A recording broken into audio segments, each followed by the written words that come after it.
Go ahead, please.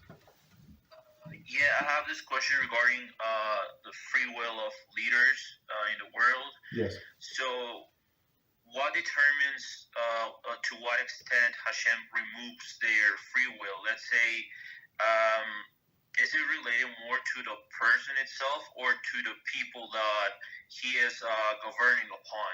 Mm-hmm. Because something kind of tells me that he's related. It happens more to those leaders that happen to be wicked. So the more wicked they are, the more HaShem removes their free will. But I don't know if that works. If it works like that.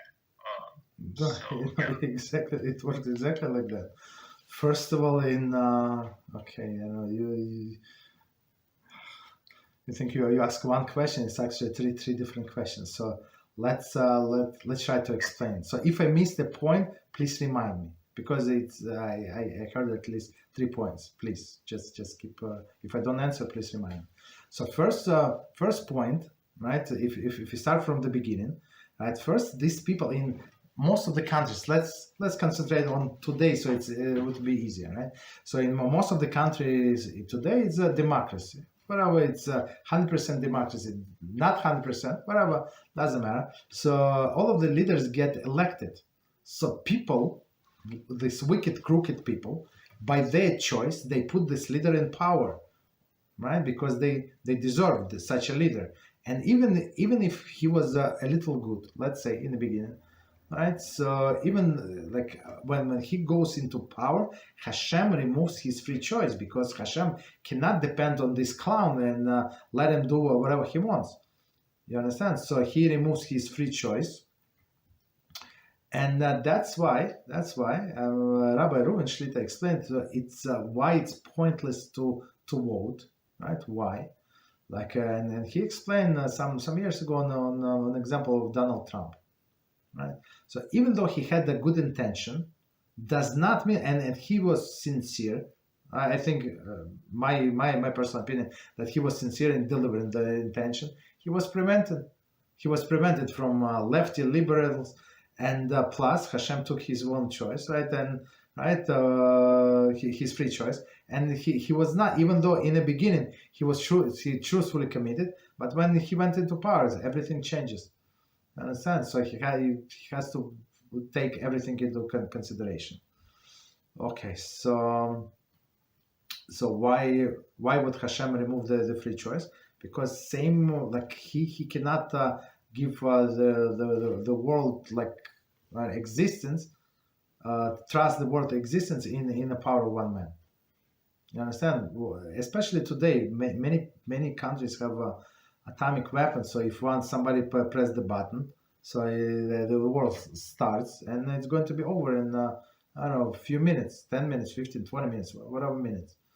You understand? Everybody starts shooting each other, and that's it. So Hashem cannot just let it go. And plus the countries, for example, this poor like in what is the country? Venezuela, right? Some years ago.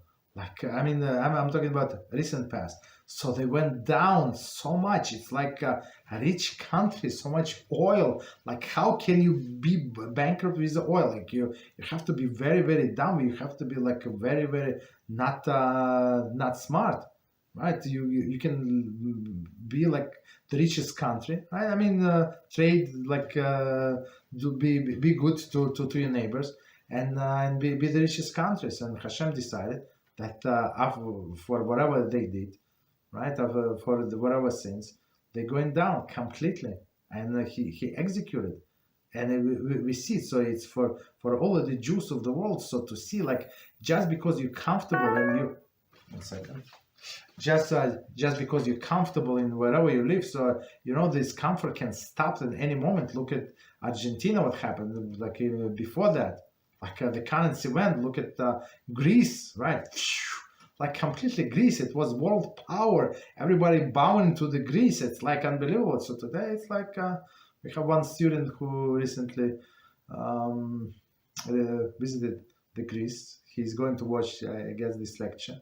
He's from Iran. Believe it or not, a person from Iran. So he ran from regime and he wants to convert. Baruch Hashem, very righteous person. So he was staying in Greece for many years. Not by many years, some for many months. So he was telling me how the things are.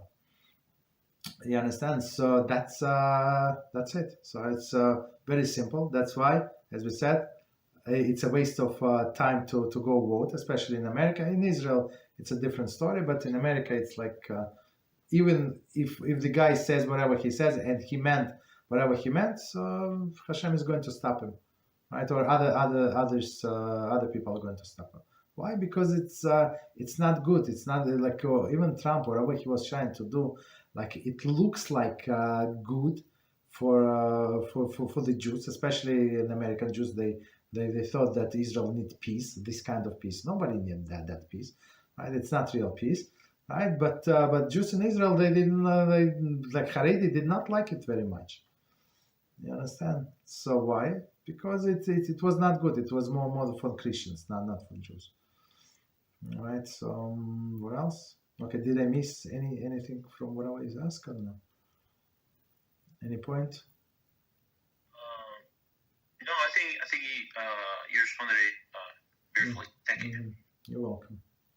So basically, stick to Hashem. He can protect you wherever you are, and you know how people from Halachos survived, right?